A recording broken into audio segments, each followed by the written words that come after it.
প্রচন্ড গোলাগুলি শুরু হয়ে গিয়েছে আকাশের টিমের সাথে শত্রুপক্ষের। আকাশ একাই দুই হাতে আর্মস নিয়ে শত্রুদের শেষ করে দিচ্ছে। সালমান, তুই সবাইকে নিয়ে বাইরে যা, জাস্ট 20 পর্যন্ত গুনে এটা ভেতরে মারবি, তাতে আমি আসি আর না আসি। কিন্তু দোস্ত, যা বলছি তাই কর, যা। সালমান টিমের বাকিদের নিয়ে বাইরে এসে 20 সেকেন্ড পর্যন্ত গুনে গ্রেনেডটি ভিতরে মারে, আর সাথে সাথেই শত্রুর আস্তানা ধ্বংস হয়ে যায় নিমেষেই। দোস্ত, এ কি করলি? আকাশের ভিতরে? সালমান মাটিতে বসে পড়ে ধ্বংস হয়ে যাওয়া আস্তানার দিকে তাকিয়ে মাথা নত করে বন্ধুকে হারিয়ে ফেলে চোখের জল ছেড়ে দেয়। হঠাৎই সালমান ওর কাঁধে কারো হাতের স্পর্শ পায়। সালমান মাথা তুলে তাকিয়ে দেখে আকাশের। সালমান অবাক হয়ে উঠে দাঁড়িয়ে আকাশকে জড়িয়ে ধরে আর বলে, দোস্ত তুই ঠিক আছিস? কিভাবে বেঁচে আসলি? আমার কাছে সবার আগে তোরা, তোদের দোয়া থাকলে আমার কিচ্ছু হতে পারে বল? কখনোই না। যাক, একটা মিশন শেষ হলো, এবার একটু শান্তিতে থাকতে পারবি তোরা। চল বাসে যাই। ভাই, এভাবে আমাদের জন্য জীবনে ঝুঁকি নিবি? আমাদের কাছে তুই সবার আগে। হ্যাঁ দোস্ত। তুই সব সময় আমাদের সেভ রাখোস আর নিজে শত্রুর সামনে এগিয়ে যাস।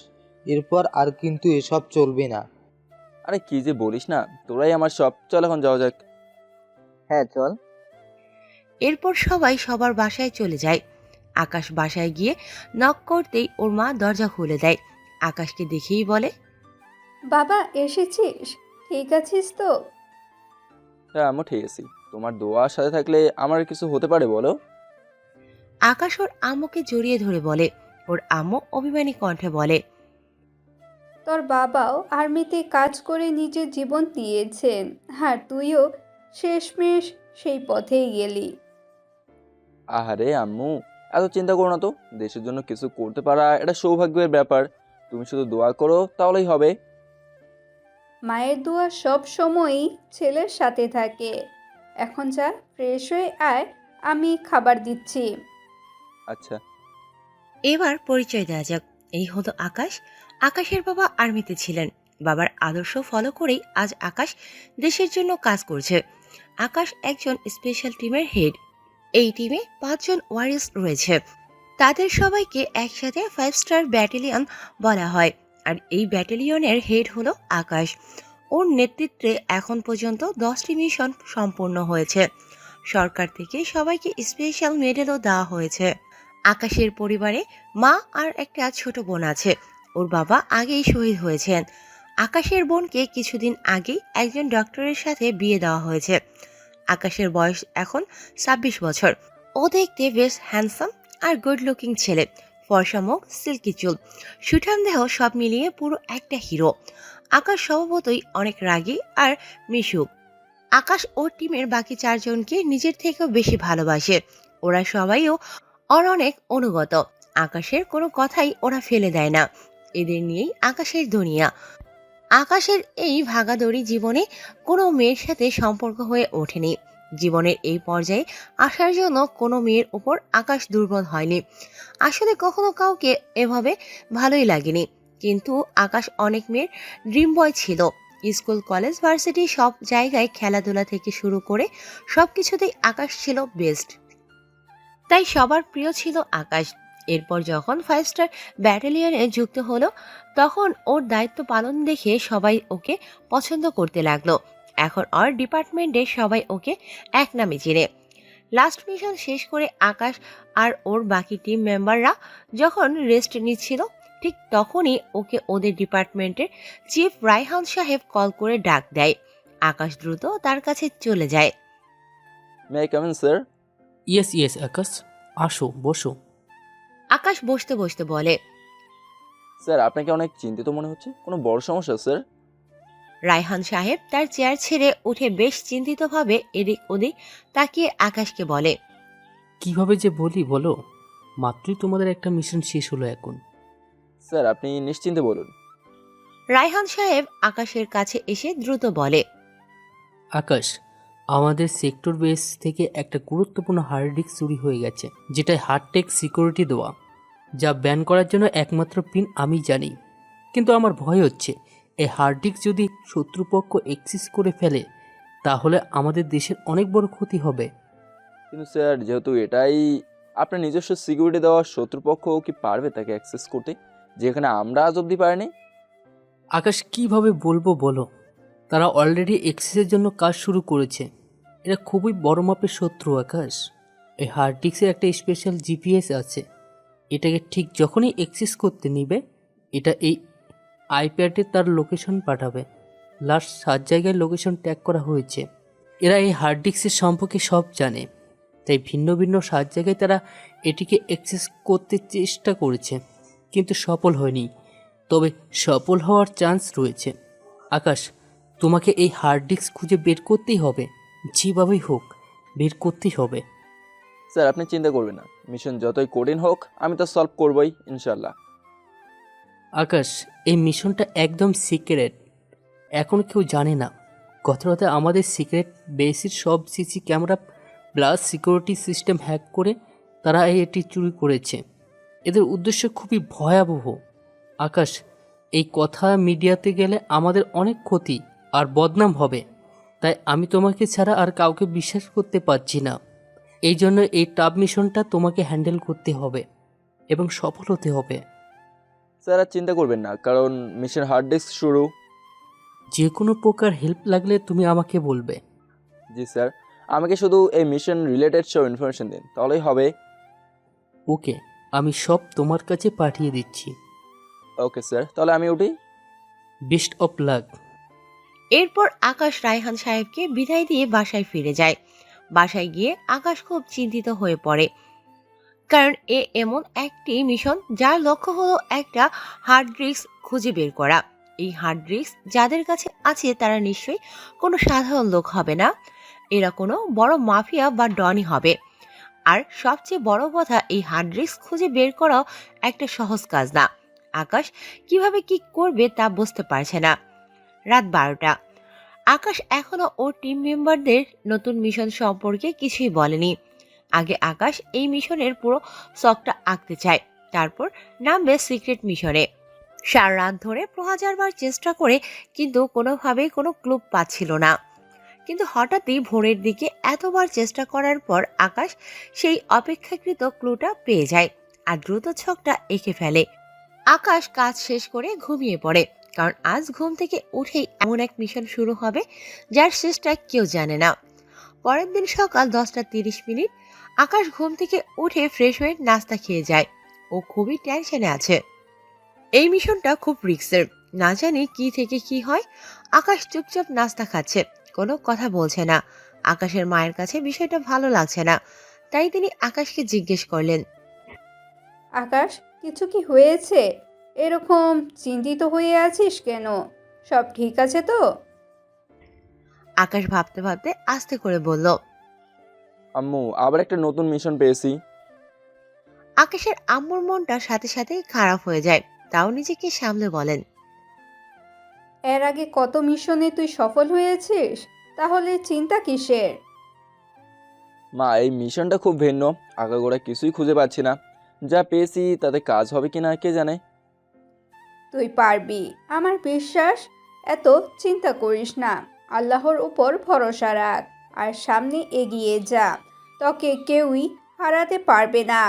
তুই পারবি বাবা, অবশ্যই পারবি। আকাশ মাথা তুলে উজ্জ্বল নক্ষত্রের মতো আম্মুর দিকে তাকিয়ে বলে, সত্যি আম্মু, পারবো। ইনশাআল্লাহ পারবি। ওকে মা, দোয়া করো। আজ থেকেই শুরু হচ্ছে, আমি এখন উঠি, অনেক কাজ আছে। আচ্ছা আকাশ, কিন্তু মনে রাখিস, যাই করবি সাবধানে। আচ্ছা। বলেই আকাশ বেরিয়ে পড়ে। আকাশ গেলে ওর আম্মু আল্লাহর কাছে দুহাত তুলে কান্না করতে করতে বলে, আল্লাহ, আমার ছেলেটাকে তুমি দেখে রেখো, তুমি ছাড়া আর কেউ নেই। আকাশ ফোন করে সবাইকে নিয়ে ওদের সিক্রেট বেসে বসে। ওর টিমের বাকি মেম্বাররা এখনো কিছুই জানে না। সবাই একসাথে হলে, কি হয়েছে ভাই? সবাইকে ডাক দিলি? কোনো সমস্যা? হ্যাঁ, আসলে কি হয়েছে দোস্ত? দেখ, আমি জানি মাত্র তোরা একটা মিশন শেষ করলি, কিন্তু কিন্তু কি দোস্ত? নতুন মিশন। নতুন মিশন? হ্যাঁ, আর এটা যেই সেই মিশন না, অনেক রিস্ক আর গুরুত্বপূর্ণ একটা mission, the secret mission hard disk. The secret mission hidex, দোস্ত সব খুলে বলতো, কিছুই বুঝতেছি না। গত পরশুদিন রাতের দিকে আমাদের একটা সিক্রেট বেস থেকে একটা হার্ড ডিস্ক চুরি হয়। এই হার্ড ডিস্কে আছে আমাদের দেশের নিরাপত্তার অনেক তথ্য, যা এখন বর্তমানে শত্রুর হাতে। কি? তাহলে তো এতক্ষণে ওরা সব জেনে গিয়েছে। আকাশ আইপ্যাডটা হাতে নিয়ে ওদের সামনে রেখে বলে, না, এখনো পারেনি। পারলে এই আইপ্যাডে মেসেজ আসতো, ওরা পারেনি কারণ আমাদের চিফ রায়হান স্যারের নিজস্ব হাইটেক সিকিউরিটি দেওয়া হার্ড ডিস্কে, যার পিন শুধু তিনি একাই জানেন। তবে এই শত্রুপক্ষ এটাকে যতবার সিকিউরিটি ব্রেক করতে নিবে, এই আইপ্যাডে ততবার তাদের লোকেশন চলে আসবে, কারণ হার্ড ডিস্কে লাগানো আছে স্পেশাল জিপিএস, যা হার্ড ডিস্কে যতবার সক্রিয় করবে আর তার লোকেশন পাঠাবে। তাহলে তো খুব সহজেই এটা বের করা যায়, লোকেশন ট্র্যাক করে হার্ড ডিস্ক বের হয়ে আসবে। না শামীম, এরা অনেক চালাক, এরা এই হার্ড ডিস্ক সম্পর্কে সব জানে। তাই এরা এখন পর্যন্ত 9 জায়গায় এটাকে অ্যাক্সেস করার চেষ্টা করছে, কিন্তু পারেনি। তাহলে এখন আমরা কি করতে পারি? আমাদের কাজ হচ্ছে এই হার্ড ডিস্ককে খুঁজে বের করা, এবং সেটা করতে হবে এটাকে অ্যাক্সেস করার আগে। সবই বুঝলাম, কিন্তু দোস্ত, এটা কি সম্ভব?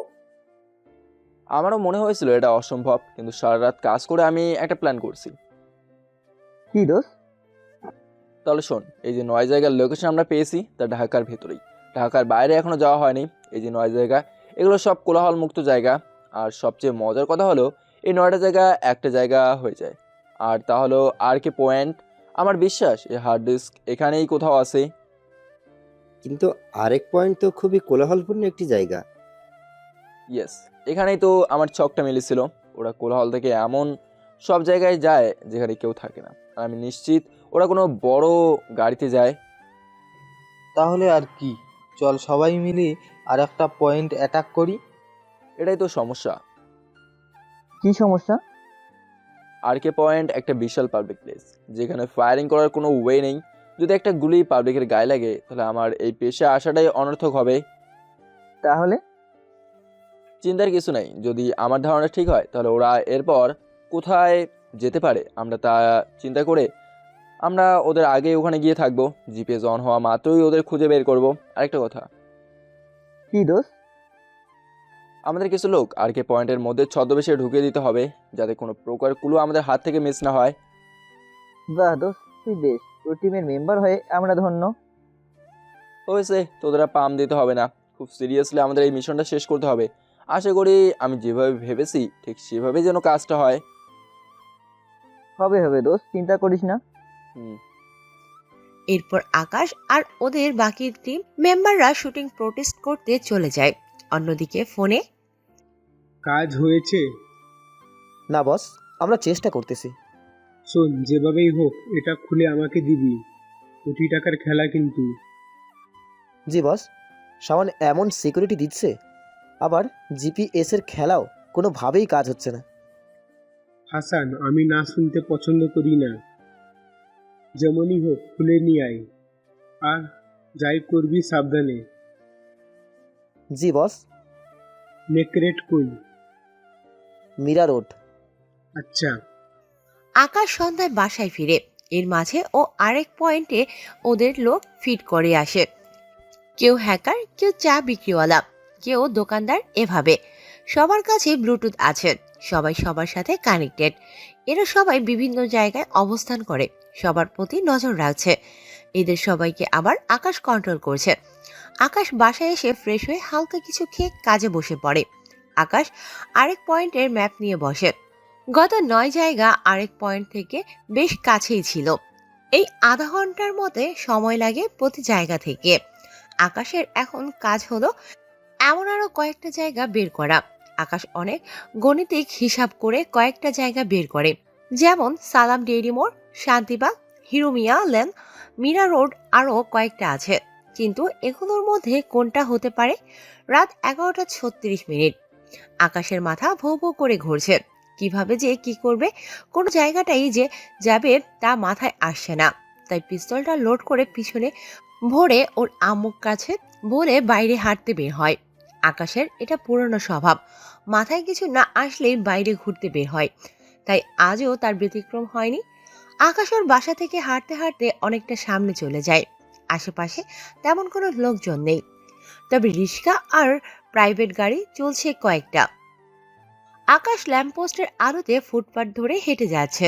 ধূমপান বা নেশা জাতীয় জিনিস যে আমাদের ক্ষতি করে তা জানে বলেই আকাশের হাতে কোনো সিগারেট নেই।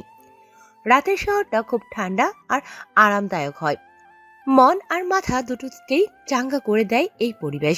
কোনো মাদকের সাহায্য লাগে না।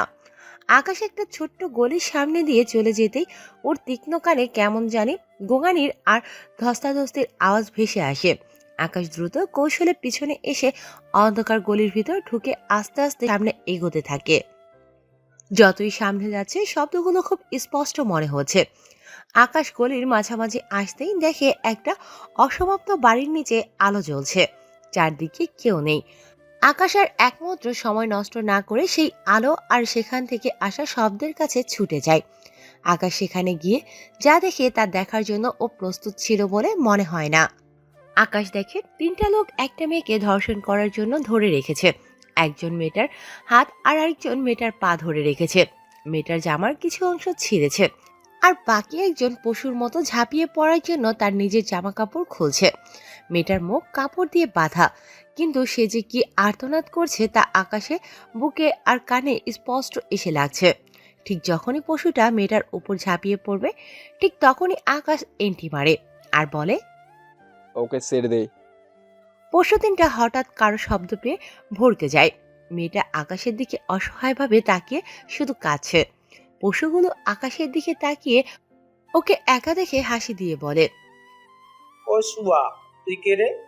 তোর কথায় আমরা ওকে ছেড়ে দেব? আয় তুইও আয়, একসাথে খাই। কোনো কিছুতে পেট্রোল দিয়ে যদি আগুন লাগিয়ে দিলে যেভাবে দাউ দাউ করে জ্বলবে, ঠিক সেভাবেই আকাশের ভেতরটা জ্বলে ওঠে। মেয়েটার চোখের সামনে হঠাৎই 3টা লাশ ঠাস ঠাস করে পড়ে যায়। মেয়েটা দেখে আকাশের পিস্তল থেকে ধোঁয়া উঠছে আর ওর চোখ লাল হয়ে আছে। 3টে পশুর মৃত্যু শরীরগুলো আবার নড়ে উঠল, কারণ আকাশ রাগে আর কষ্টে ওর পিস্তলের পুরো ম্যাগাজিনটা এই 3টা পশুর উপর শেষ করে। মেয়েটা শুধু স্তব্ধ হয়ে তাকিয়ে আছে। ওর সামনে 3টা গুলিতে ঝাঁঝরা হওয়া রক্তাক্ত লাশ আর একজন পিস্তল হাতে বীর দাঁড়িয়ে আছে। আকাশ পিস্তলটা পিছনে রেখে মেয়েটার কাছে এগিয়ে যায়। মেয়েটা অনেক ভয় আর লজ্জা পাচ্ছে, নিজেকে হাত দিয়ে শরীর ঢাকার চেষ্টা করছে। আকাশ মেয়েটার কাছে গিয়ে ওর গায়ে থাকা টি শার্টটা দ্রুত খুলে মেয়েটাকে দেয়।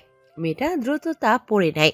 মেয়েটা থরথর করে কাঁদছে, হাতে পায়ে কোনো শক্তি পাচ্ছে না। মেয়েটা জামাটা পরে ঠাস করে বসে পড়ে। দাঁড়িয়ে থাকা শক্তিটা পর্যন্ত মেয়েটা হারিয়ে ফেলেছে। মেয়েটা মাটিতে বসে কেঁদে দেয়। আকাশের খুব খারাপ লাগছে। আকাশ মেয়েটার কাছে গিয়ে বসে বলে, প্লিজ আপনি আর ভয় পাবেন না, ওরা আপনার কোনো ক্ষতি করতে পারেনি। এই পশুগুলোর প্রাপ্য শাস্তি আমি ওদের দিয়েছি। আপনি শান্ত হন। মেয়েটা করুণভাবে অশ্রুসিক্ত চোখে আকাশের দিকে তাকায়। আকাশ যেন থমকে যায় মেয়েটাকে দেখে। মেয়েটা প্রচন্ড ভয় পেয়েছে। চোখ মুখ দেখে বোঝা যাচ্ছে আকাশের খুব রাগ আর কষ্ট হচ্ছে। তাও নিজেকে সামলে বলে, আপনাকে এই বাসে দিয়ে এসি, চলুন, আর ভয় পাবেন না। আমি থাকতে আপনাকে আর কেউ স্পর্শও করতে পারবে না। মেয়েটা মাথা নিচু করে মাথা নাড়িয়ে না বলে। আকাশ আবার বলে, আপনি বাসে যাবেন না? মেয়েটা মাথা নাড়িয়ে না বলে। তাহলে আমাকে বলুন আপনি কোথায় যাবেন? মেয়েটা আবার কান্না সিক্ত কণ্ঠে বলে, আমি এখানে হোস্টেলে থাকি, আমার বাবা মা গ্রামে। আমি এখন এভাবে হোস্টেলে কিভাবে যাব? সবাই আমাকে... বলেই মেয়েটা হাউমাউ করে কেঁদে দেয়। আকাশ মেয়েটাকে প্রশ্ন করে, কিন্তু আপনি এত রাতে এখানে কি করছিলেন? আমার হোস্টেল এই গলির 2টা গলির পর। আমার শরীরটা খারাপ লাগছিল, তাই ভার্সিটিতে আসছিলাম। কিন্তু এই জানোয়ারগুলো হঠাৎ করে এই গলি থেকে বের হয়ে আমাকে ধরে এখানে নিয়ে আসে। আপনি না আসলে ওরা আমাকে... প্লিজ আপনি আর কাঁদবেন না, আপনি আমার সাথে আসুন। মেয়েটা কাঁদতে কাঁদতে বলে, কোথায়? আমার বাসায়, সেখানে আমার আম্মু আছে, চলুন। না, আমি কোথাও যাব না। আমার কাউকে বিশ্বাস হচ্ছে না। আমি একজন স্পেশাল আর্মি, দেশের নিরাপত্তার জন্য শপথ নিয়েছি। আপনার কোনো ক্ষতি আমাদের হবে না, আসুন। মেয়েটা কি যেন ভেবে অনেক কষ্টে উঠে আকাশের সাথে ওর বাসায় চলে যায়। আকাশ বাসায় বেল দিতেই ওর মা দরজা খুলে দেয়। আকাশের আম্মু মেয়েটাকে দেখে আকাশ থেকে পড়ে আর বলে, ওকে আকাশ, মা আগে ভেতরে তো আসতে দাও, তারপর সব বলছি। ও হ্যাঁ, আয় আয়। মেয়েটাকে নিয়ে গিয়ে ভেতরে সোফায় বসিয়ে দিয়ে এক গ্লাস পানি এনে দেই। মেয়েটা ডক ডক করে পানি খেয়ে ফেলে। আকাশের আম্মু মেয়েটার পাশে বসে আকাশকে জিজ্ঞেস করে, তোর টি শার্ট ওর গায়ে কি হয়েছে বাবা ওর? বলছি।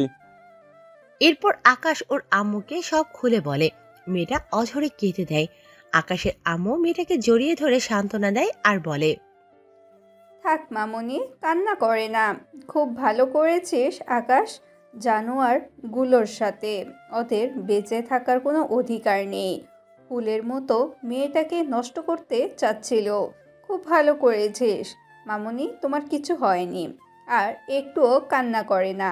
আমি তোমার মায়ের মতোই, আর ভয় পেও না। মেয়েটা এখনো কান্না করছে। আসলে একটা মেয়ের কাছে এভাবে বিপদে পড়া কোনো স্বাভাবিক বিষয় না। মেয়েটার উপর দিয়ে কি যাচ্ছে তা শুধু ও নিজেই জানে। আমাদের পুরুষের কাম চাহিদা পূরণ হলেই হয়, সেটা যেভাবে হোক। কিন্তু এই চাহিদা পূরণ করতে গিয়ে সে হয়ে ওঠে একজন পশু, একজন ধর্ষক। এসব পশুরা কখনো নারীদের সম্মান তো দূরের কথা, ভালো নজরেই তাকায় না। এরা 5 মাসের শিশুকে পর্যন্ত ছাড়ে না। এদের শাস্তি একটাই, মৃত্যু। আকাশ ওর আম্মুকে ইশারা করে ওর রুমে চলে যায়। ওর অনেক কাজ আছে। আকাশ চলে গেলে ওর মা মেয়েটার চোখ মুছে দিয়ে বলে, আর কাঁদে না মামুনি। তা তোমার নাম কি মিষ্টি মামুনি? মায়া। বাহ, মায়া, একদম তোমার সাথে মিলে যায়। তোমার মুখখানা দেখলে অনেক মায়া হয়। তুমি একদম মায়াবী একটা মামুনি। মায়া অনেক লজ্জা পায়, কিন্তু একটু আগে যা হয়েছে তা বারবার ওকে ভেতর থেকে দুর্বল করে দিয়েছে। আকাশের মা বিষয়টা বুঝতে পেরে মায়াকে তার বুকের সাথে জড়িয়ে মাথায় হাত দিয়ে বলে, মামুনি, আমরা মেয়ে, আমরা নারী। আমাদের সহ্য শক্তি পুরুষের থেকে অনেক বেশি। 10 মাস 10 দিন বসে আমরা একটা সন্তান জন্ম দিই, যার কষ্ট কোনো পুরুষ কোনো দিনও সহ্য করতে পারবে না। জীবনটা খুব অন্যরকম, কখনো রঙিন, কখনো শুধু কালো। এসব ছোটোখাটো বিষয় জীবনে ঘটবে, কিন্তু তোমাকে শক্ত হতে হবে। এ থেকে শিক্ষা নিতে হবে। রাস্তায় কুকুর থাকবে, একটা মারলে আরও 10টা হবে, কিন্তু আমাদের উচিত এই কুকুরগুলো থেকে বেঁচে চলা। কিন্তু আমরা যদি তা না করে এভাবে ভেঙে পড়ি, তাহলে কি জীবন সামনে এগোবে বলো? তুমি না একটা নারী, তুমি ভেঙে পড়লে হবে? যুদ্ধ করে টিকে থাকতেই হবে। আকাশের আম্মুর কথাগুলো মায়াকে অনেকটাই সাহসী করে আর নিজের উপর আস্থা বাড়িয়ে দেয়, সাথে বেঁচে থাকার অর্থটাও বুঝিয়ে দেয়। মায়া মাথা তুলে বলে, আপনার মতো মায়ের কোল থেকেই এমন সন্তান হতে পারে। আল্লাহ তাআলা যেন সবাইকে আপনার মতো একটা মা আর এমন একটা ছেলে দেয়। দিবে না কেন? অবশ্যই দিবে। আর আমিও দোয়া করি আল্লাহ যেন সব মাকে তোমার মতন একটা মায়াবতী মিষ্টি মেয়ে দেয়। আমারও একটা মেয়ে আছে, ঠিক তোমার মতোই মিষ্টি। সত্যি আপুটা অনেক লাকি হবে আপনাকে মা হিসেবে পেয়ে। মামুনি, তুমি কিছু খাবে? মুখ দেখে মনে হচ্ছে কিচ্ছুই খাওনি। মায়া মাথা নিচু করে চুপ করে বসে আছে। আকাশের আম্মু বলে, আচ্ছা, বুঝতে পেরেছি। চলো ফ্রেশ হয়ে কিছু খাবে। আকাশও খায়নি এখনো, তোমরা একসাথে খাবে, আসো। এরপর আকাশের মা মায়াকে নিয়ে তার রুমে চলে যায়। আকাশের মা মায়াকে এমন একটা শাড়ি বের করে দেয় যেটা মায়ের পরনে লাগবে। মায়াকে তিনি শাড়িটা পরিয়ে দেন। মায়াকে শাড়িতে যা লাগছে না, একদম অপসরা। আকাশ কাজের টেনশনে রাতে খায়নি, এখন খেতে এসেছে। তার উপর এত বড় একটা কাজ করেছে। প্রচন্ড রেগে আছে আকাশ। এসব পশুদের কারণে দেশের এই অবস্থা। খবরের পাতাগুলো পড়াই যায় না, ধর্ষণ আর ধর্ষণ খালি। আকাশ চুপচাপ বসে আছে। হঠাৎই হালকা নীল রঙের একটা শাড়ি পরে মায়া আকাশের সামনে আসে ওর মায়ের সাথে। আকাশের প্রথম চোখ যায় মায়ার পায়ের দিকে। পা থেকে আস্তে আস্তে দেখতে দেখতে উপরে মায়ের মুখখানা দেখে আকাশ যেন স্তব্ধ হয়ে যায়। ঠিক এমন একটা মেয়েকেই যেন আকাশ খুঁজছিল। মায়ের ভরা মুখ, চোখ জোড়া একদম মুক্তোর মতো, ঠোঁটের কোণায় ছোট কালো তিল আর ঘন কালো মেঘের মতো চুল। আকাশ হা করে মায়াকে দেখছে। মায়া চুপ করে প্রীতমের মায়ের কাছে বসে। প্রীতম এখনো হা করে মায়াকে দেখছে। আকাশের আম্মু বলে ওঠে, এভাবে হা করে তাকিয়ে থাকলে কিন্তু আকাশ তোর মুখে মাছি ঢুকবে, মুখ বন্ধ কর। আকাশের আম্মু চাচ্ছে মায়াকে কমফোর্টেবল বোধ করাতে, যাতে মায়া একটু আগের কথা ভেবে আবার কষ্ট না পায়। আকাশ ওর আম্মুর কথা শুনে লজ্জা পায়। মায়া আর চোখে আকাশকে একটু লজ্জাসিক্তভাবে দেখে নেয়। এরপর আকাশের আম্মু দুজনকে খাবার বেড়ে দেয়। মায়া বলে ওঠে, আন্টি আপনি খাবেন না? আমনি আমি আগেই খেয়েছি, তোমরা খাও। আকাশ, ওর নাম মায়া, ওর সাথে খুব মিল আছে তাই না? আকাশ খেতে খেতে মায়াকে এক নজর দেখে বলে, মায়া আমনি নিজের বাসার মতন করে খাও, কোনো লজ্জা পেও না, তুমি আমার মেয়ের মতোই। মায়া এক সময় খেতে খেতে কেঁদে দেয়। আকাশের মা বলে ওঠে, দেখ আবার মেয়েটা কাঁদছে, আহা কেঁদো না। আপনি একদম আমার মায়ের মতো। আজ আপনারা না থাকলে আমি শেষ হয়ে যেতাম। ওদের পাপের শাস্তি আল্লাহ আমার হাতেই লিখে রেখেছিল। আপনি শুধু উছিলা মাত্র, আর কষ্ট পাবেন না, কিছু হয়নি। আর যা হয়েছে একটা খারাপ স্বপ্ন ভেবে ভুলে যান। হ্যাঁ আকাশ ঠিক বলেছে মামুনি, আর কেঁদো না তো, এখন খাও। এরপর সবাই খাওয়া দাওয়া শেষ করে যে যার রুমে চলে যায়। আকাশ ওর রুমে চলে যায়, আর মায়াকে নিয়ে আকাশের আম্মু তার রুমে চলে যায়। আকাশের আম্মু মায়াকে নিয়ে তার বিছানায় শুয়ে পড়ে, আর মায়াকে বলে, মামুনি তোমার বাসায় কে কে আছে? আব্বু, আম্মু আর একটা ছোট ভাই। আব্বু কলেজের শিক্ষক আর মা বাসায় থাকে। আর ছোট ভাই ক্লাস 9-এ পড়ে। এরা সবাই আমাদের গ্রামে থাকে। ও, তুমি এখানে একা থাকো? আমি এখানে একটা হোস্টেলে থেকে ভার্সিটিতে পড়ি। এই বছরই নতুন ভার্সিটিতে ভর্তি হয়েছি। ঢাকায় কিছুই চিনি না, কিছু বুঝিও না। শোনো মামুনি, এই শহরটা খুব খারাপ, কখনো রাতে একা বের হবে না, যদি একান্ত প্রয়োজন হয় কাউকে সাথে নিয়ে বের হবে। জি আন্টি, সত্যি আপনারা অনেক ভালো, না হলে কে এত সাহায্য করে। আমার ছেলেটা ঠিক ওর বাবার মতোই, জানো ওর বাবার সাথে আমার কিভাবে পরিচয় হয়েছিল? কিভাবে? বলছি, আমাকে একদিন কিছু বোকাটে ছেলে রাস্তায় খারাপ ব্যবহার করেছিল। ওর বাবা এসে ছেলেগুলোকে এমন মারা মারে যে ছেলেগুলো মনে হয় 6 মাসেও বিছানা থেকে উঠতে পেরেছি কিনা সন্দেহ। ওর বাবার সাহসিকতা দেখে আমি সেদিনই তার প্রেমে পড়ে যাই, কিন্তু বলতে পারি না। লুকিয়ে লুকিয়ে তাকে দেখতে যেতাম, একদিন ধরাও খাই। ব্যাস। ব্যাস কি? পরের দিন পুরো পরিবার নিয়ে আমার বাসায় হামলা দিয়ে আমাকে নিয়ে যায়। মায়ার মায়ের কথা শুনে হাসতে হাসতে শেষ, সাথে আকাশের আম্মু। মায়া আস্তে করে বলে, আন্টি, আঙ্কেল কই? ওনাকে দেখছি না যে। আকাশের আম্মু আস্তে করে বলেন, নেই, শহীদ হয়েছেন। ও সরি আন্টি, আমি বুঝতে পারিনি। না না, সমস্যা নেই। এরপর মায়া আর আকাশের আম্মু অনেক কথা বলে ঘুমিয়ে পড়ে। কিন্তু অন্যদিকে আকাশের চোখে ঘুম নেই।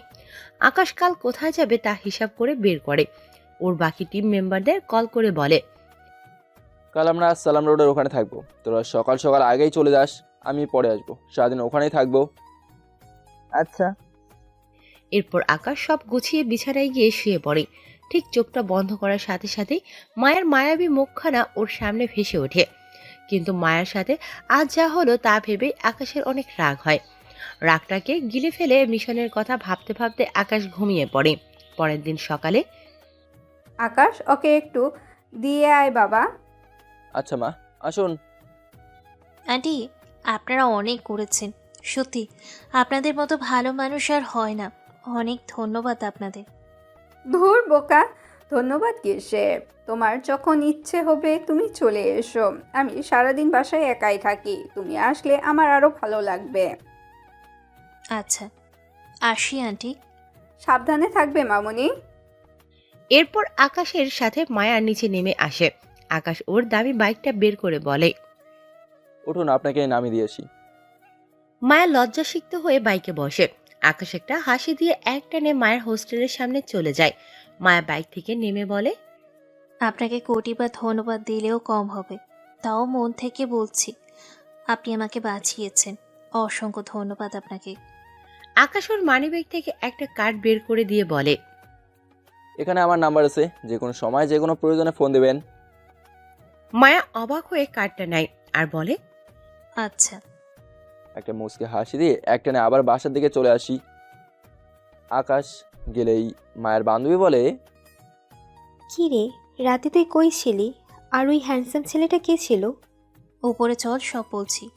আচ্ছা, আর তুই এত সুন্দর শাড়ি পরে আছিস কেন? এরপর হোস্টেলে গিয়ে মায়া লিমাকে সব খুলে বলে। লিমা মায়ের একদম বেস্ট ফ্রেন্ড। লিমা মায়ের কথা শুনে ওর গায়ে যেন কাটা দিয়ে যাচ্ছে। লিমা বলে, দোস্ত, আল্লাহ তোকে বাঁচিয়েছে রে। ঠিক সময় ছেলেটা না গেলে তো তোর অনেক বড় ক্ষতি হয়ে যেত। সত্যি তোর ভাগ্যটা অনেক ভালো। আসলেই দোস্ত, আল্লাহর কাছে কোটি কোটি শুক্রিয়া, তিনি আমাকে বাঁচিয়েছেন। কিন্তু জানিস, সবার ভাগ্যটা না আমার মতো না রে। সবাই তো আর ওনার মতো কাউকে পায় না যে এসে বাঁচাবে। আমি আল্লাহর কাছে শুধু একটাই দোয়া করি, সবাই যেন ওনার মতো একজনকে পায়। অন্যদিকে আকাশ মায়াকে পৌঁছে দিয়ে সোজা বাসায় এসে ফ্রেশ হয়ে বাকিদের ফোন দেয়। তোরা সবাই কোথায়? দোস্ত, আমরা স্পটে পৌঁছে গিয়েছি। এখানে তেমন কেউ নেই। আমরা 4 জন 4 পয়েন্টে আছি। পুরো এলাকা আমাদের আন্ডারে। ওকে, তোরা থাক, আমি আইপ্যাড নিয়ে আসছি। ওকে। আকাশের পর রেডি হয়ে নাস্তা করে মাকে বিদায় দিয়ে বাইক নিয়ে বাইরে বের হয়ে টান দিয়ে কিছু দূর সামনে আসতেই দাঁড়িয়ে যায়। দেখে মায়া দাঁড়িয়ে আছে। আপনি একা দাঁড়িয়েছেন? মায়া ইতস্ত হয়ে বলে, আসলে রিক্সার জন্য দাঁড়িয়ে আছি, একটু লাইব্রেরিতে যেতে হবে, কিছু নোট করব, কিন্তু কোনো রিক্সাই পাচ্ছি না। আসলে আমি দিয়ে আসি। আরে না না, আপনি খুবই ব্যস্ত মানুষ, আমার জন্য আপনার লেট হবে। আপনি যান, আমি রিক্সা পেয়ে যাব। আকাশ মুখটা শক্ত করে একটু গম্ভীর কণ্ঠে বলে। উঠুন বলছি। মায়া ভয় পেয়ে দ্রুত বাইকে উঠে বসে। আকাশ মুচকি হাসি দিয়ে বলে, আমাকে শক্ত করে ধরে বসুন আর বলুন কোথায় যাবেন। মীরা রোডের কাছে, ওইখানে একটা বেশ বড় লাইব্রেরি আছে। আকাশ অবাক হয়ে আস্তে করে বলে, মীরা রোড? জি। আচ্ছা চলুন। আকাশ মায়াকে নিয়ে মীরা রোডের দিকে যায় আর ওর বাকি টিম মেম্বাররাও সবাই সালাম রোডের অপেক্ষা করছে। আকাশ মায়াকে মীরা রোডের কাছে নামিয়ে দেয়। মায়া বাইক থেকে নেমে বলে, আপনি অনেক ভালো, থ্যাঙ্কস আবার হেল্প করার জন্য। সাবধানে বাসে যাবেন, আসি। আচ্ছা। আকাশ বাইক নিয়ে চলে গেলে মায়া লাইব্রেরিতে ঢুকতে ঢুকতে বলে, বেটা এমন কেন, একটু কথাও বলে না ঠিক মতো। কপালটায় কেমন চিন্তার রেখা পড়ে গিয়েছে, একটু হাসি নেই মুখে। ভালোভাবে একটু কথা বললে কি হয়? অন্যদিকে আকাশ বাইক নিয়ে একটু সামনে যেতে হঠাৎ ওর বেগে থাকা আইপ্যাডটা শব্দ করে ভাইব্রেট করতে শুরু করে। আকাশ দ্রুত ব্যাগ থেকে আইপ্যাডটা বের করে দেখে জিপিএস অন হয়েছে আর লোকেশন মীরা রোডের দেখাচ্ছে। আকাশ অবাক হয়ে যায়, কারণ ও ভেবেছিল ওরা সালাম রোডে থাকবে। আকাশ কি করবে এখন? ওর বাকি টিম মেম্বাররা সবাই সালাম রোডে। আকাশ আর কিছু না ভেবে আইপ্যাডের লোকেশন ফলো করে যেতে থাকে একাই। যেতে যেতে একটা বড় অসম্পূর্ণ বিল্ডিংয়ে দেখতে পায়। আকাশ বাইকটা আড়লে পার্ক করে বাইক থেকে নেমে আইপ্যাড নিয়ে বিল্ডিংয়ের কাছে গিয়ে দেখে স্ট্রং সিগন্যাল দিচ্ছে। আকাশ ওর পিস্তলটা লোড করে আস্তে আস্তে আশেপাশে তাকিয়ে এগোতে থাকে। কি আছে সামনে আকাশ কিছুই জানে না। বিল্ডিংটা 15 তলা, 2টা সিঁড়ি। আকাশ ডান পাশে সিঁড়ি দিয়ে আস্তে আস্তে সাবধানে উপরে উঠছে, কিন্তু কাউকেই দেখছে না। আকাশ 5 তলায় ওঠার সাথে সাথে জিপিএস অফ হয়ে গেল। প্রীতম 5 তলা থেকে দেখে একটা বড় সাদা গাড়ি দ্রুত চলে যাচ্ছে। তার মানে ওরা এবারও পারেনি। কিন্তু আকাশের অনেক রাগ হচ্ছে, একটুর জন্য ধরতে পারেনি ও। আকাশ নিচে এসে বাকিদের ফোন দিয়ে বলে, তোরা সবাই চলে যা, মীরা রোডে ছিল ওরা, একটুর জন্য ধরতে পারেনি। কি বলিস? শিট। যাক, সমস্যা নেই, তবে আমার ধারণা ঠিক আছে, ওরা আমার টার্গেট করা জায়গাগুলোতেই যাচ্ছে। ও নেক্সট টাইম আর ভাগতে পারবে না দোস্ত। তোরা বাসে চলে যা। ওকে। আকাশ ফোন রেখে আবার আরেক পয়েন্টের লোকদের ফোন দেয়। হ্যালো, আপনাদের ওখান থেকে কি কোনো বড় সাদা গাড়ি বের হয়েছে বা ঢুকেছে? না স্যার, এখানে কোনো গাড়ি আসেনি বড়। আচ্ছা, বুঝেছি। আপনার চোখ কান খোলা রাখুন। জি স্যার। আকাশ ফোনটা রেখে চুপচাপ দাঁড়িয়ে কিছু ভাবে। তারপর সবকিছু গুছিয়ে বাইকটা নিয়ে আবার লাইব্রেরিতে চলে যায়, যেখানে মায়া আছে। আকাশ বাইক রেখে ভিতরে ঢুকে দেখে মায়াও বের হবে। মায়া আকাশকে দেখে চমকে যায়। আকাশ বাইরে গিয়ে দাঁড়ায়। মায়া দ্রুত চলে আসে। বাইরে এসে আকাশকে বলে, আপনি জাননি? গিয়েছিলাম, কাজ শেষ। আপনার জন্যই আজ অনেক উপকার হয়েছে, তাই ধন্যবাদ দিতে আসলাম। মায়া আকাশের কথা শুনে অবাক হয় বটে, কিন্তু কিছু বুঝতে পারে না। মায়া বলে, আমি আপনার আবার কি উপকার করলাম? আচ্ছা, এখন বলুন, কোথাও যাবেন? ক্লাস আছে? না, হোস্টেলে যাব। আচ্ছা, উঠুন বাইকে। মায়া কি বলবে বুঝতে পারছে না। আকাশের মতো ছেলে যে ওকে এতটা মূল্য দেবে ও স্বপ্নেও ভাবেনি। মায়া মনে মনে অনেক খুশি হয়। মায়া বাইকে উঠে বসলে আকাশ বাইক চালিয়ে যেতে থাকে। অনেকটা সময় পর মায়া বুঝলো ওরা বাসার দিকে যাচ্ছে না। মায়া মনে মনে বলে, এটা তো বাসার রাস্তা না, তাহলে উনি আমাকে নিয়ে কোথায় যাচ্ছে? নিয়ে যাক যেখানে খুশি, ওনার সাথে কোনো ভয় নেই আমার। এই ভেবে মনের অজান্তেই আকাশকে শক্তভাবে পেছন থেকে জড়িয়ে ধরে মায়া। আকাশ মায়ার এভাবে জড়িয়ে ধরাতেই একটু নড়ে চড়ে ওঠে। এভাবে এত মায়ের ওকে আগে কেউ জড়িয়ে ধরেনি। মায়া কিছুক্ষণ পর বুঝতে পারে ও আবেগের বসে লজ্জাজনক কাজ করে ফেলেছে। মায়া ঠাস করে আকাশকে ছেড়ে দেয়। আকাশ বাইক স্লো করে বলে, ধরে বসুন, নলে পড়ে যাবেন। মায়া লজ্জায় শেষ হয়ে যাচ্ছে। লজ্জা নিয়ে এবার খুব সাবধানে আকাশকে ধরে মায়া। এরপর অনেক দূরে গিয়ে আকাশ বাইক থামায়। মায়া তাকিয়ে দেখে একটা জায়গা। এখানে অনেক গাছপালা, অনেক ধরনের ফুলের বাগান আছে। শহরে যে এরকম একটা প্লেস আছে মায়া কল্পনাও করেনি। মায়া আর আকাশ নামে। মায়া বলে ওঠে, জায়গাটা খুব সুন্দর, কিন্তু আমরা এখানে কেন? এটা একটা ক্যাফে, আমার পছন্দের একটা ক্যাফে। আমার ফ্রেন্ডের মাঝে মাঝে আমি এখানে আসি। চলুন ভেতরে যাই। ও জি, চলুন। আকাশ মায়াকে নিয়ে ভেতরে যায়। অনেকগুলো টেবিল, প্রতি টেবিলেই কাপল আছে। সবাই সবার ভালোবাসার সাথে খোলামেলা পরিবেশ আর প্রকৃতির ছোঁয়া সবার মনে ভালোবাসার জায়গায়। মায়া দেখে আকাশ ওকে নিয়ে সবাইকে পাশ করে ভিতরে একটা জায়গায় নিয়ে গেল। বেশ সুন্দর একটা জায়গা। বাইরে থেকে ভিতরের এই জায়গাটাই সবচেয়ে বেশি সুন্দর। মায়া শুধু মুগ্ধ হয়ে দেখছে। বসুন। মায়া বসে আর আকাশকে প্রশ্ন করে, এখানে কেউ আসে না কেন? হঠাৎ পেছন থেকে, কারণ ভাবি এটা শুধু আকাশের জন্য, এখানে অন্য কারো বসার সুযোগ নেই। আরে ফাহিম, কেমন আছিস দোস্ত? ফাহিমকে জড়িয়ে ধরে বলল আকাশ, খুব ভালো দোস্ত, কিন্তু তুই খুব খারাপ।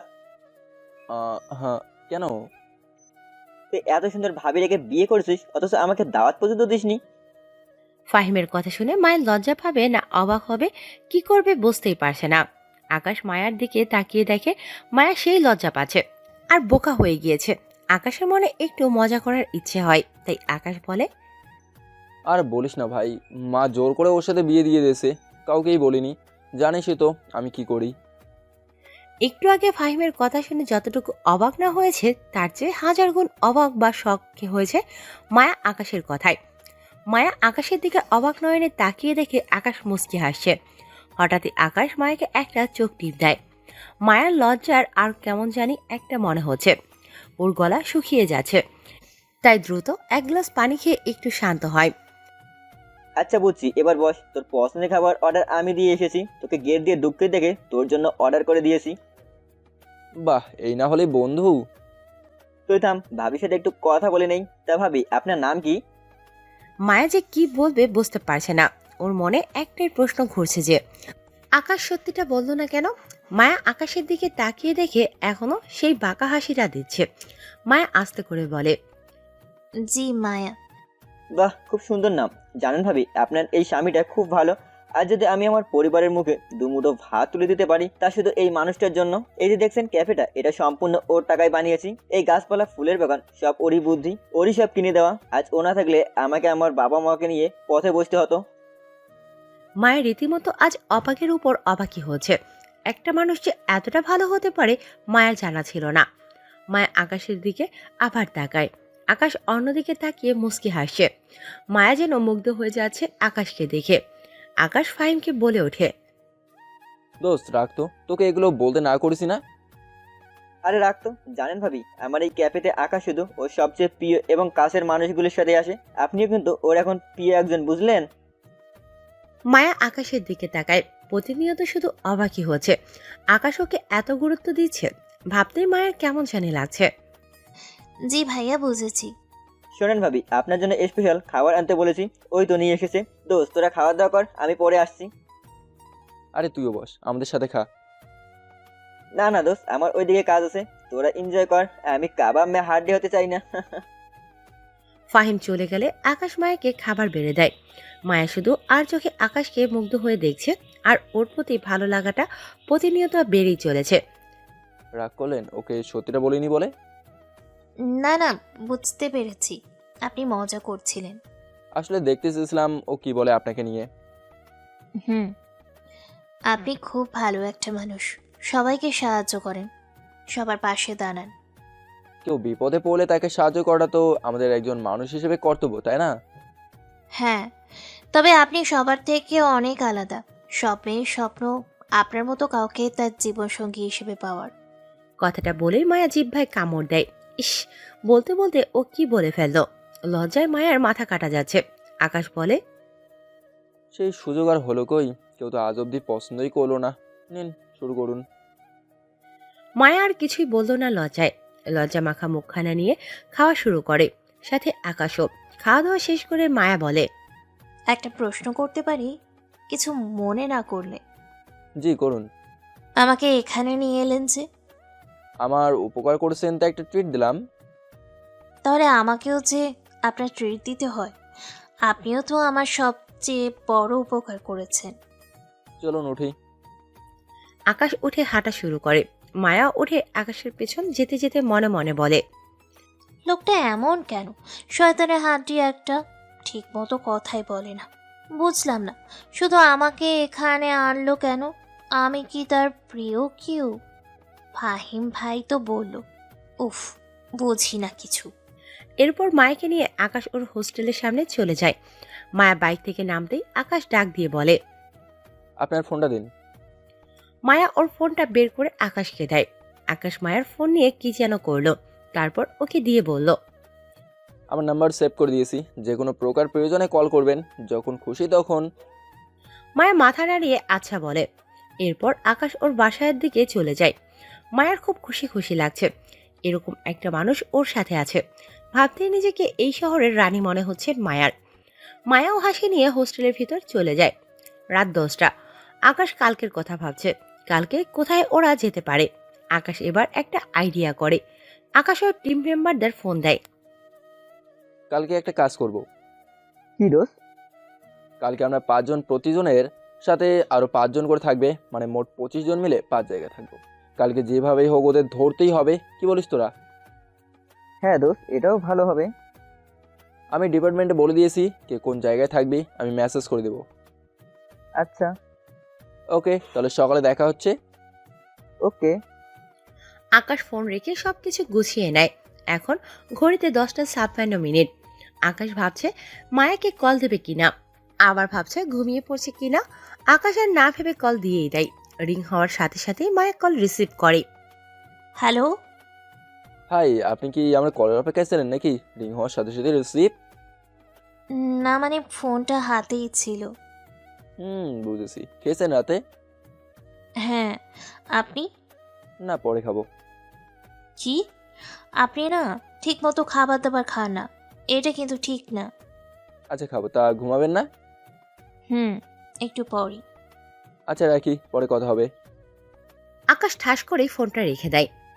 হ্যালো হ্যালো, এ কি, উনি ফোন রেখে দিল? এটা কোনো কথা? এতক্ষণ যাবত ওনার ফোনের অপেক্ষায় ছিলাম, আর ব্যাটা কথা না বলেই রেখে দিল। বজ্জাত বাজি কুত্তা, বিলাই পচা। মায়া এভাবে আকাশকে বকা দিতে দিতে হঠাৎই ওর ফোনে একটা মেসেজ আসে। মায়া মেসেজটা পড়ে স্তব্ধ হয়ে যায়। মায়া দেখে আকাশের মেসেজ। মেসেজে লেখা ছিল, নিচে আসুন, আমি বাইরে দাঁড়িয়েছি। মায়াও খুব ইচ্ছে হচ্ছিল আকাশকে একটু দেখবে, কিন্তু সেই ইচ্ছেটা প্রকাশ করতে পারছিল না। তবে অজান্তেই ওর ইচ্ছেটা পূরণ হয়ে গেল। মায়া চুপি চুপি আস্তে করে নিচে নেমে এসে দেখে সত্যি আকাশ দাঁড়িয়ে আছে। মায়া আকাশের কাছে গিয়ে বলে, হঠাৎ এই সময়? এমনি চলুন একটু হাঁটি। আচ্ছা। মায়া আর আকাশ পাশাপাশি হাঁটছে। মায়া স্পষ্ট বুঝতে পারছে আকাশ ওর দিকে তাকিয়ে হাঁটছে। মায়া আকাশের দিকে তাকাতেই আকাশ অন্যদিকে তাকাচ্ছে। ব্যাপারটা খুব ভালো লাগছে মায়ার। ওর খুব ইচ্ছে হচ্ছে আকাশের হাতটা ধরে 2-1 পা হাঁটতে। মায়া বারবার আকাশের হাতের দিকে তাকাচ্ছে আর ইতস্তত হচ্ছে। আকাশ বিষয়টা বুঝতে পারে, তাই আর কিছুই না ভেবে ও মায়ের আঙুলে আঙুল ঢুকিয়ে হাতটা শক্ত করে ধরে হাঁটতে থাকে। মায়ের যেন বিশ্বাসই হচ্ছে না, ওর মনে হচ্ছে এটা কোনো স্বপ্ন। মায়া একবার আকাশের দিকে আর একবার হাতের দিকে তাকাচ্ছে। আজ ওর চেয়ে বেশি কেউ খুশি নয়। ওরা দুজন হাঁটতে হাঁটতে একটা জায়গায় এসে থামে। জায়গাটা খুব সুন্দর, একটা ব্রেঞ্চ পাতা, উপরে ল্যাম্পপোস্ট, সামনে বাচ্চাদের ছোট্ট একটা খেলার মাঠ, ঠান্ডা বাতাস। মায়া মিষ্টি একটা ঘ্রাণ পাচ্ছে। খুব ভালো লাগছে সবকিছু ওর কাছে। বসুন এখানে। মায়া আকাশের কথা মতো ব্রেঞ্চে বসে। মায়া কল্পনাও করেনি এরপর ওর সাথে কি হতে চলেছে। মায়া বসলে আকাশ আস্তে করে ঠিক ওর সামনে এসে দাঁড়ায়। মায়া মাথা তুলে আকাশের দিকে তাকিয়ে আছে। আকাশ একটা মুচকি হাসি দিয়ে ঠিক মায়ের সামনে ঘাসের উপর 2 হাঁটুতে ভর দিয়ে বসে মায়ের হাত দুটো ধরে ওর 2 হাত দিয়ে। আকাশ মায়ের চোখে চোখ রাখে। মায়ের কেমন জানি লাগছে। হৃদস্পন্দন ক্রমশই বেড়ে চলেছে। মায়ের মনে হচ্ছে ও এখনই বেহুশ হয়ে যাবে। মায়া দেখে আকাশের চোখ দুটো কি যেন বলতে চাচ্ছে। মায়া শুধু পাথর হয়ে আছে, একদম জমে গিয়েছে আকাশের স্পর্শে। আকাশ বলে, আমি কোনো সিনেমার নায়ক না যে অনেক কিছু করে তোমাকে খুশি করব। আমি বাস্তববাদী। আমি জানি তোমার মনে আমায় নিয়ে কি চলে। এই 2-1 দিনেই তুমি কেমন তা আমি সব জেনে ফেলেছি। তোমাকে অপছন্দ করার কোনো প্রশ্নই ওঠে না। বরং সেদিন যে শাড়ি পরছিলে ঠিক সেদিন রাত থেকেই তোমাকে শুধু আমার করার সিদ্ধান্ত নিয়েছিলাম। আমি এত কিছু বলতে পারবো না, শুধু একটা কথাই বলতে চাই, আমাকে বিয়ে করবে? আমরা এই সংগ্রামী জীবনের অংশ হবে মায়া। একটা ডায়মন্ডের আংটি দিয়ে আকাশ কথাগুলো বলে মায়াকে। মায়ের চোখ থেকে অঝরে অশ্রু ঝরছে। কেন ঝরছে তা ও নিজেও জানে না। যেই পুরুষ সাথী একদিন ওকে নষ্ট করতে চাইছিল, আজ সেই পুরুষ সাথীর একজন এর জীবনের কষ্টগুলোকে মুছে দিয়ে অনেকগুলো ভালোবাসা দিতে চায়।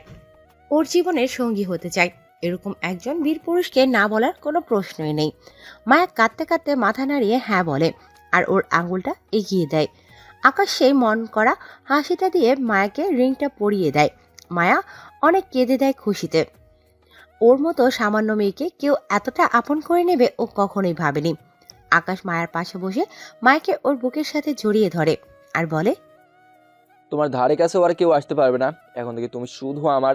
আর কারো সাহস নেই আমার প্রাণের দিকে নজর দেবে। আর যে দেবে তার চোখ আমি উপড়ে ফেলবো। মায়াও আকাশকে শক্ত করে জড়িয়ে ধরে। আকাশ মাথায় হাত বুলিয়ে দিতে দিতে বলে, এই মিশনটা শেষ হওয়া মাত্রই তোমাকে বিয়ে করব। আমার মাও রাজি, সে তো শুনে খুব খুশি। কাল মায়ের সাথে একবার দেখা করো। মায়ের মনে হচ্ছে ওর ঝুড়িতে কেউ অনেকগুলো খুশি একসাথে দিয়ে গেল। মায়ের মাথা তুলে আকাশকে বলে, সত্যি আল্লাহ যেন আপনাকে কখনো আমার কাছ থেকে দূর না করে। আপনার মতো একজনকে পাওয়া সত্যি ভাগ্যের ব্যাপার। আপনাকে কখনো হারাতে চাই না। তোমাকে একা রেখে কোথাও যাব না। আমি চলে গেলে তোমাকে দেখবে কে? আমিও যাব না। এরপর আকাশ মায়াকে ওর হোস্টেলে পৌঁছে দেয়। মায়া ভিতরে ঢুকতে নিলে আকাশ বলে, মায়া। মায়া ঘুরে তাকায় আর আকাশের কাছে যায়। জি। আকাশ মায়াকে ওর একদম কাছে এনে ওর কপালে গভীর একটা চুমু দিয়ে বলে, বউটাকে ভালোবাসি। মায়া কেঁদে দেয়। কাঁদতে কাঁদতে বলে, আমিও অনেক অনেক ভালোবাসি। যাও এখন গিয়ে ঘুম দাও। কাল আমার অনেক বড় একটা মিশন আছে, দোয়া করো। জানি না কি হবে কাল, তাই মনের কথাটুকু বলে দিলাম। আকাশের এই কথা শোনা মাত্রই মায়ের বুকে ছ্যাদ করে ওঠে। মায়া অস্থির হয়ে বলে, কি বললেন? আপনার কিছু হবে না তো? তোমার আর আমার দোয়ার সাথে থাকলে আমার কিচ্ছু হবে না। মায়া আকাশকে শক্ত করে জড়িয়ে ধরে বলে, আপনার কিছু হবে না, কিচ্ছু না। যাও, আল্লাহ চাইলে সামনে দেখা হবে। মায়া কান্নাই করছে শুধু। আকাশকে যেতেই দিতে চাচ্ছে না। কেন জানি মায়ের মনে হচ্ছে আর আকাশের সাথে ওর দেখা হবে না। আকাশ মায়াকে অনেক বুঝিয়ে উপরে পাঠিয়ে দেয়। আকাশ জানে কালকের মিশনটা অনেক ঝুঁকিপূর্ণ, কারণ কাল কোনোভাবে বাঁচার সুযোগ নেই শত্রুপক্ষের। আকাশ বাসায় ফিরে রায়হান সাহেবকে সবটা জানায়, সাথে আরও কিছু লোক নেয়। পরদিন সকাল 5টা, ফজর নামাজটা পড়ে আকাশ সব কিছু নিয়ে রেডি হয়। আকাশের মা বাইরের সোফায় বসে চিন্তা করছে ছেলের জন্য। আজ তারও কেন জানি অনেক চিন্তা হচ্ছে। আকাশ রেডি হয়ে মায়ের কাছ থেকে বিদায় নিয়ে ওদের বেসে চলে যায়। সেখানে সবাই বসে আছে। বেসে আজ আমাদের অনেক বড় একটা মিশন, শুধু একটা না, দুটো। মানে? আমরা প্রথমে হার্ড ডিস্কটা রেস্কিউ করব, তারপর যার কাছে হার্ড ডিস্ক ছিল তাকে ধরে যেভাবেই হোক ওর বসের আস্তানার ঠিকানা জেনে নিয়ে যেখানে গিয়ে অ্যাটাক করে সবগুলোকে শেষ করে দেব। সবাই এখান থেকে স্পেশাল ব্লুটুথ আর জিপিএস নিয়ে নিন। আমাদের চিপ এবং তার টিম আমাদের লোকেশন খেয়াল রাখবে, যাতে আমাদের প্রয়োজনে আরও লোক পাঠাতে পারে। আপনারা সবাই একটা বিষয় খেয়াল রাখবেন, যে মেইন তাকে মারবেন না, তার ঠিক পা বরাবর গুলি করবেন। আর আমি তো আসি, সবাই আর্মস লোড করে নিন। আর চরম একটা মিশন হবে। গুড লাক সবাইকে। Yes sir. কোলাহল বাড়ার আগেই সবাই 5 জায়গায় চলে যায়। প্রতি 5 জায়গায় 5 জন করে বিভিন্ন পয়েন্টে লুকিয়ে পড়ে। আকাশ আইপ্যাড নিয়ে বসে আছে, বাকিরা এদিক ওদিক খেয়াল রাখছে। হঠাৎই আকাশের ফোনটা বেজে ওঠে। আকাশ দেখে মায়া কল করেছে। ও কল রিসিভ করে। হ্যালো, আপনি কোথায়? ঠিক আছেন তো? আমি আম্মুর কাছে আছি। ঠিক আছে, চিন্তা করো না। আম্মুকেও চিন্তা করতে না করো। ভালো করেছো, আম্মুর কাছে এসেছো। আম্মুর খেয়াল রাখো আর দোয়া করো। এখন রাখি। Hello hello. কি রে, কি বললো? বলো চিন্তা করতে না, সব ঠিক আছে। মা, আপনি চিন্তা করবেন না, আল্লাহ ভরসা। কিন্তু চিন্তা তো এসে পড়ে। একটাই মাত্র ছেলে, আল্লাহ তুমি রক্ষা করো। সবাই চুপচাপ বসে আছে। আকাশ চা খাচ্ছিল। হঠাৎই জিপিএস অন হয়। আকাশ চায়ের কাপটা রেখে দেখে ও যে জায়গায় আছে ঠিক সেই জায়গাটাই জিপিএস এ দেখাচ্ছে। আকাশ সবাইকে বলছে, বি অ্যালার্ট, জিপিএস অন হয়েছে, সবাই হিরুমিয়া রোডে আসুন, বাকিরা আমার সাথে। এরপর আকাশ একমাত্র সময় নষ্ট না করেই ওর সাথে বাকি 4 জনের নিয়ে জিপিএস ফলো করে। একটা বিল্ডিংয়ে ঢোকে। বিল্ডিংয়ের 2 তলায় একটা রুম থেকেই স্ট্রং সিগন্যাল আসছে। আকাশ আর একমাত্র সময় না দাঁড়িয়ে জোরে লাথি মেরে দরজা ভেঙে ভিতরে ঢুকে দেখে 7 জন মিলে ল্যাপটপে হার্ড ডিস্কের ক্র্যাক করার চেষ্টা করছে। আকাশদের দেখে যারা মারতে এগিয়ে আসছিল, আকাশ সাথে সাথে তাদের হেডশট করে 3 জনকে মেরে ফেলে, বাকিদের ধরে ফেলে। আকাশ সেই কাঙ্ক্ষিত হার্ড ডিস্কটা হাতে পায়। সেটা ওর ব্যাগে ভরে এবার বাকি 4 জনের দড়ি দিয়ে বেঁধে টর্চার শুরু করে। বল, তোদের বস কোথায়? বলবো না। বলবি না? দাঁড়া। আকাশ ওর পিস্তল দিয়ে ঠাস ঠাস করে একটা 2 পায়ে মারে। সে ব্যথায় কান্না শুরু করে। বল, এবার বলবি? না, মইরা গেলেও বলবো না। ঠিক আছে, তাহলে মর। আকাশ একটাকেই ঠাস করে গুলি করে মেরে ফেলে। যেটার পায়ে গুলি লেগেছিল ও দ্রুত বলে, ভাই কইতাছি। বল। এরপর ওরা ওদের বাসার নাম ঠিকানা সব বলে। আকাশ ওদের ল্যাপটপ, ফোন আর যাবতীয় সব নিয়ে ঠাস ঠাস করে বাকি দুটাকে মেরে সবাইকে নিয়ে রওনা দেয় বসকে ধরতে। আকাশ যে খারাপ পথে চলে যায় তার কোনো মাফ নেই। তাদের জন্যই দেশের ক্ষতি হয়। আকাশ বসের কাছে যাওয়ার আগে যে ল্যাপটপ, মোবাইল পেয়েছে তা থেকে বসের নাম্বার নিয়ে ট্র্যাক করে। সঠিক জায়গার নাম পেয়ে আকাশ প্ল্যান করে সবাইকে নিয়ে। আমরা মোট 50 জন আছি। প্রতি 10 জন 4 দিক থেকে ঢুকবে, বাকি 10 জন বাইরে লুকিয়ে থাকবে। একটা শত্রু যেন বাঁচতে না পারে। আর বাকিরা বিভিন্ন পয়েন্টে এই বোমাগুলো ফিট করে দেবেন, প্রয়োজনে তা ব্লাস্ট করবেন। যত শত্রুই সামনে আসুক, হার মানবেন না কেউ। বেস্ট অফ লাক সবাইকে। Yes sir. সালমান, শামিম, রবিন আর নীরব, তোরা সবাইকে লিড দিবি। ওকে দোস্ত। তাহলে চলুন সবাই। আকাশ বাকিদের নিয়ে রওনা হয় বসের আস্তানায়। অন্যদিকে বস, কেউ তো ফোন ধরতেছে না, খালি কেটে দেয় সবাই। মানে কি? কি কস? ওরা ফোন কাটাবে কে? কি হয়েছে ওগো? তুই লোক পাঠাইছস? জি বস। হঠাৎই খবরের ফোন বেজে ওঠে। হ্যালো ভাই, এখানে তো আমাদের সব লোকরে মাইরা ফেলছে। কি? তুই তাড়াতাড়ি চলে আয়। চুপ। কি রে, কি হয়েছে? কথা বলছিস না কেন? বস, আমগো লোকগুলাকে মাইরা হার্ড ডিস্ক নিয়ে গেছে। এখন কি? হঠাৎ বসের রুমে একজন দৌড়ে এসে বলে, বস, আমগো তো চারদিক থেকে অনেক আর্মি ঘিরা ফেলাইছে, গোলাগুলি শুরু হয়ে গেছে। শালারা সব মরবো আজকে। ওরা কোথায় আইছে জানে না, সবগুলোরে মার, একটাও যেন না বাঁচে। তোরাও যা, হা হা হা। আমার কাছে কেউ আইতে পারবি না, আমার গ্যাং এত ছোট না, তোগো মতো 100টারে মারার ক্ষমতা আমার আছে। আকাশ পুরো ব্যাটালিয়ন নিয়ে অ্যাটাক করে, সামনে আগাচ্ছে আর ঠাস ঠাস করে এক একটা পড়ে যাচ্ছে গুলি খেয়ে। প্রচুর গোলাগুলি হচ্ছে, একের পর এক শত্রু আসছে। হঠাৎই খবর পায় আকাশ ওর কয়েকজন লোক গুলি খেয়েছে। আকাশ যেমন ভেবে চেয়েছিল ঠিক তেমনটাই হচ্ছে না, পরিস্থিতি খুব খারাপ হচ্ছে ধীরে ধীরে। আকাশ আর না পেরে পরপর দুটো গ্রেনেড মারে, বাকিরাও সামনে গোলাগুলি করছে অন্যদিকে। মায়া, মনটা কেমন জানি করছে, অস্থির লাগছে খুব। প্রীতম ঠিক আছে তো? ওরে ফোন দাও, ও ঠিক আছে তো? মা, আপনি শান্ত হন, আল্লাহ ভরসা। আচ্ছা, আমি ফোন দিচ্ছি। মায়া কয়েকবার আকাশকে ফোন দিলেও আকাশ ফোন ধরছে না। মায়ারও খুব টেনশন হচ্ছে, হাত পা কেমন লেগে আসে, গলা শুকিয়ে যাচ্ছে চিন্তায়। আকাশের আম্মু কেমন জানি করছে, মায়া কোনোভাবেই তাকে শান্ত করতে পারছে না। এদিকে আকাশের বাকি টিম মেম্বাররা শত্রুদের ওপর জান প্রাণ দিয়ে ঝাঁপিয়ে পড়েছে। আকাশের কাছে আরো আর্মি পাঠানো হয়েছে। আকাশ গুলি করতে করতে হঠাৎ ওর ম্যাগাজিন শেষ হয়ে যায়, আর সাথে সাথে পেছন থেকে 3টা গুলি এসে আকাশের গায়ে লাগে, আর আকাশ ঠাস করে নিচে পড়ে যায়। আকাশ, দোস্ত, স্যার। আকাশ নিথর হয়ে পড়ে আছে। অন্যদিকে আকাশের মা আর মায়া বাসায় বসে খুব চিন্তা করছিল। অনেকটা সময় হয়েছে আকাশের কোনো খবর নেই। আকাশের মা তো সেই কবে থেকেই অস্থির হয়ে আছে, এদিক ওদিক করছে। হঠাৎই আকাশের আম্মুর ফোনটা বেজে ওঠে। হ্যালো আন্টি, আমি সালমান। সালমান, বাবা তুমি কাঁদছো কেন? আমার আকাশ ঠিক আছে তো? আন্টি, আপনি দ্রুত হাসপাতালে চলে আসুন, আমরা গাড়ি পাঠাচ্ছি, তাড়াতাড়ি। আকাশের আম্মু স্তব্ধ হয়ে যায়, তার দুনিয়া যেন মুহূর্তেই অন্ধকার হয়ে যায়। মুখের ভাষা হারিয়ে ফেলে। একটা মাত্র ছেলে, তাহলে সেও কি বাবার মতো? আকাশ, আমু, কি হয়েছে আমু? আমার আকাশ হাসপাতালে? কি? এরপর আকাশের আম্মু আর মায়া দ্রুত হাসপাতালে চলে আসে।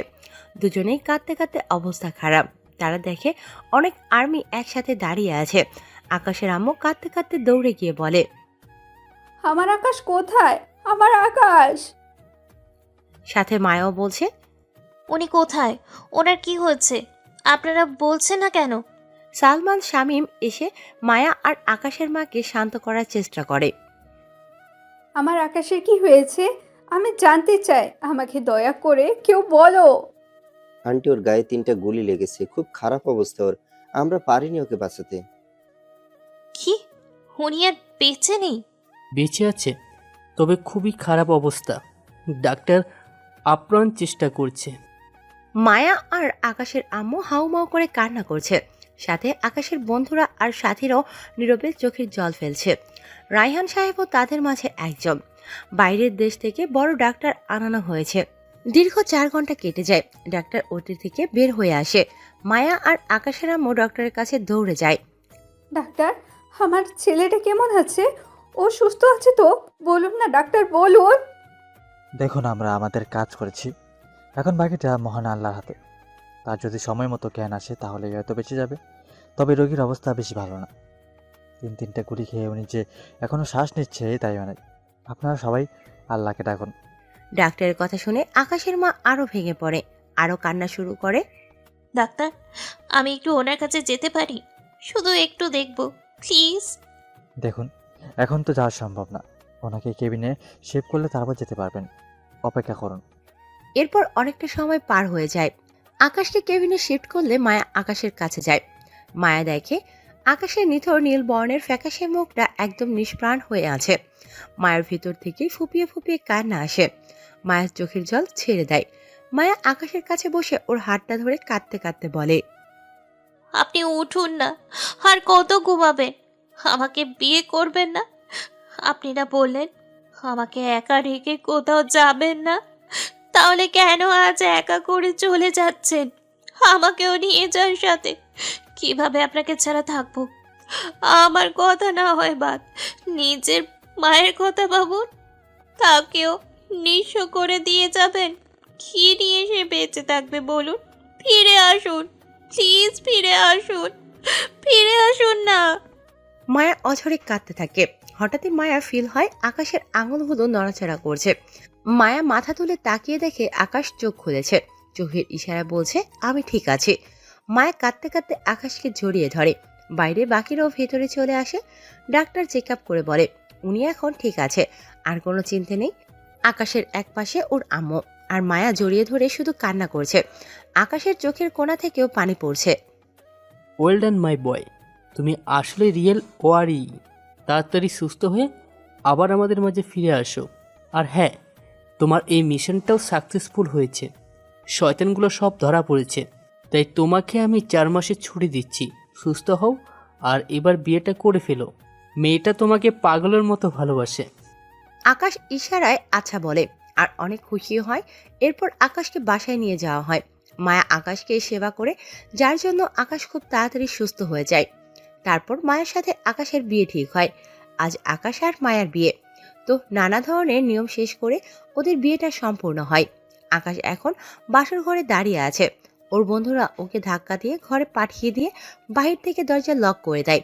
আকাশ ধীরে ধীরে বিছানায় গিয়ে বসে। আকাশ আস্তে আস্তে মায়ের ঘোমটাটা উঠায়। মায়ের লজ্জায় নিচের দিকে তাকিয়ে আছে। সারা মুখে ময়দা মেখে আসো, যাও ফ্রেশ হয়ে আসো। তোমাকে এই ময়দা মাখা মুখে দেখে আবার সুন্দরী বলতে পারবো না। মায়া এটা শোনার পর তার লজ্জা মাখা মুখটা রাগে রক্তিম লাল হতে থাকে। কি? আমি ময়দা সুন্দরী? আমি ময়দা মাখি এর আগে মনে হয় দেখেননি? দেখেছি, কিন্তু তখন তোমাকে পেতনির মতো লাগতো। এখন এসব মেয়েকে শেওড়া গাছের শাকচুন্নির মতো লাগছে। এবার কিন্তু বেশি বেশি হয়ে যাচ্ছে। কি বেশি হয়ে যাচ্ছে গো আমার পেতনি বউ? ওই, আবার পেতনি বললেন? তাহলে এই পেতনিকে বিয়ে করেছেন কেন? কি করছো? কলার ছাড়ো। বলে জোর করে কলার ছাড়িয়ে দেয়। আচ্ছা বাদ দাও, যাও ফ্রেশ হয়ে আসো। মায়া আর কিছু না বলে কাপড় নিয়ে ওয়াশরুমে চলে যায়। আকাশ তার পোশাক চেঞ্জ করে শুয়ে পড়ে। কিছুক্ষণ পর মায়া কালো একটা শাড়ি পরে বাহিরে আসে। আকাশ মুগ্ধ নয়নে মায়ের দিকে তাকিয়ে আছে। মায়া সোজা বিছানায় আসে, মাঝখানে কোলবালিশ দিয়ে শুয়ে পড়ে। কি হলো? এভাবে শুলে কেন? মায়া চুপ করে আছে। মহারানী রাগ করেছেন, আমরা রাগ ভাঙাচ্ছি, দাঁড়ান। আকাশ কোলবালিশটা সরিয়ে মায়াকে পেছন থেকে জড়িয়ে ধরে। জড়িয়ে ধরার সাথে সাথে এই, কি হলো? ছাড়েন। পেতনিকে জড়িয়ে ধরেছেন কেন? আমার লক্ষ্মী বউটাও দেখি রাগ করেছে। আমি কারোর ওপর রাগ করিনি, ছাড়েন। বলেই জোর করতে থাকে আকাশের বাহুদয় থেকে। আকাশ কিছু না বলে কিছুক্ষণ পর ছেড়ে দেয়। মায়া লজ্জায় আকাশের বুকে মুখ লুকিয়ে আছে। কি বউটা লজ্জা পেল নাকি? না, ছাড়েন। আকাশ আর মায়া গল্প করছে। মায়া এখনো আকাশের বুকে মাথা রেখে আছে। আচ্ছা শুনেন না, বলো না গো বউ। আমার না একটা আপনার মতো পিচ্ছি দুষ্টু ছেলে চাই। তো না, আমার তো তোমার মতো একটা মিষ্টি মেয়ে চাই। না, ছেলে। না, মেয়ে। এই বলে তারা তাদের দুষ্টু মিষ্টি ঝগড়া করতে থাকে। কয়েক বছর পর সাইদ, কই তুমি? নাস্তা করবে না? এই ছেলেটা না একেবারে শয়তানের হাঁটি হয়েছে। আমার একটা কথা শোনে না। উফ, চলো তোমাকে খাইয়ে দেই। কি হলো দাদু ভাই, এমন করে দৌড়ে আসছো কেন? দৌড়ে আসবে আর কেন? খেতে বলছি তা খাবে না, সারা ঘর দৌড়ে বেড়াবে। আমার কথা শোনেই না। দাদু ভাই এমন করে না, খেয়ে নাও, তারপর তোমাকে একটা গল্প বলবো। তারপর মায়া সাইদকে খাইয়ে দেয়। কিছুক্ষণ পর আকাশ মায়াকে ডাক দেয়। মায়া রুমে গিয়ে দেখে সঙ্গের মতো দাঁড়িয়ে আছে। কি ব্যাপার, এভাবে সঙ্গের মতো দাঁড়িয়ে আছেন কেন? আপনার দেরি হচ্ছে। দেরি হলে হোক, তুমি এদিকে আসো। মায়ের কাছে গেলে আকাশ মায়াকে তার বাহুদয়ে আবদ্ধ করে নেয়। কি করছেন? ছাড়েন, আপনার দেরি হয়ে যাচ্ছে। আমার পাওনা কই? পাওনা দাও, তারপর যাব। দিতে পারবো না। তা বললে তো হবে না, বলেই 4 ঠোঁট এক করে দিলাম। কিছুক্ষণ পর উফ, রাক্ষস একটা। শুধু তোমার। এবার অফিসে যান। আল্লাহ হাফেজ। সাবধানে যাইয়েন। আল্লাহ হাফেজ। এভাবেই চলছে আকাশ আর মায়ার খুনসুটিময় সংসার। মায়া খুব খুশি আকাশের মতো স্বামী পেয়ে।